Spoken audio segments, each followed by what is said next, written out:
how to upload longer videos on Instagram Reels. Let's get started with the video. First thing first, head over to your application Instagram and make sure that you are logged into a specific account.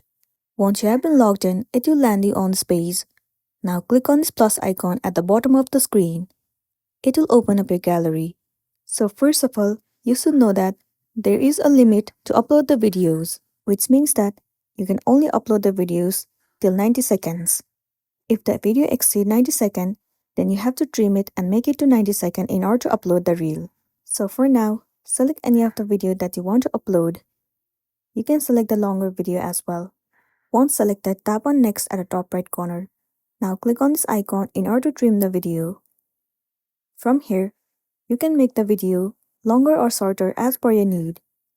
Once done, click on this icon at the top right corner of the screen. It will land you on this page.